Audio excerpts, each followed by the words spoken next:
എറണാകുളം മഹാരാജാസ് കോളേജിൽ SFI unit സെക്രട്ടറിയെ കുത്തിയ കേസിലെ പ്രതികൾ ഒളിവിൽ. 3-ാം വർഷ ഇംഗ്ലീഷ് വിദ്യാർത്ഥി അബ്ദുൾ മാലിക്കാണ് ഒന്നാം പ്രതി. KSU ഫ്രട്ടേണിറ്റി പ്രവർത്തകരായ 15 പേർക്കെതിരെയാണ് എറണാകുളം സെൻട്രൽ പോലീസ് കേസെടുത്തത്. വധശ്രമം അടക്കം 9 വകുപ്പുകളാണ് പ്രതികൾക്കെതിരെ ചുമത്തിയിരിക്കുന്നത്. ഒരു വനിതാ വിദ്യാർത്ഥി അടക്കമുള്ളവർക്കെതിരെയാണ് കേസ്. അധ്യാപകനെ ആക്രമിച്ച ഫ്രട്ടേണിറ്റി പ്രവർത്തകനെതിരെ പ്രതിഷേധിച്ചതിനെ തുടർന്നുണ്ടായ വിരോധമാണ് കത്തിക്കുത്തിലേക്ക് നയിച്ചതെന്ന് FIR-ൽ പറയുന്നു.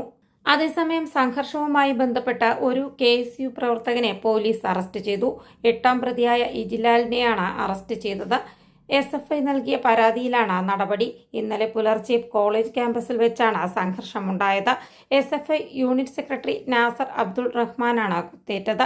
നാസറിന്റെ കാലിനും കൈക്കും വയറിനും പരിക്കേറ്റിട്ടുണ്ട്. ഗുരുതരമായി പരിക്കേറ്റ നാസർ അബ്ദുൾ റഹ്മാനെ സ്വകാര്യ ആശുപത്രിയിൽ പ്രവേശിപ്പിച്ചു. പരിക്കേറ്റ നാസർ അബ്ദുൾ റഹ്മാനെ ആദ്യം എറണാകുളം ജനറൽ ആശുപത്രിയിൽ എത്തിച്ചിരുന്നു. എന്നാൽ പരിക്ക് സാരമുള്ളതിനാൽ വിദ്യാർത്ഥിയെ സ്വകാര്യ ആശുപത്രിയിലേക്ക് മാറ്റുകയായിരുന്നു. ഇതോടെ ആക്രമണത്തിന് പിന്നിൽ ഫ്രട്ടേണിറ്റി പ്രവർത്തകരാണെന്ന് ആരോപിച്ച SFI പ്രവർത്തകർ രംഗത്തെത്തുകയായിരുന്നു. 2 ദിവസം മുൻപ് മഹാരാജാസ് കോളേജിൽ SFI ഫ്രട്ടേണിറ്റി പ്രവർത്തകർ തമ്മിൽ ഏറ്റുമുട്ടിയിരുന്നു. സംഘർഷത്തിൽ 7 ഫ്രട്ടേണിറ്റി പ്രവർത്തകർക്കും 2 SFI പ്രവർത്തകർക്കും പരിക്കേൽക്കുകയുണ്ടായി.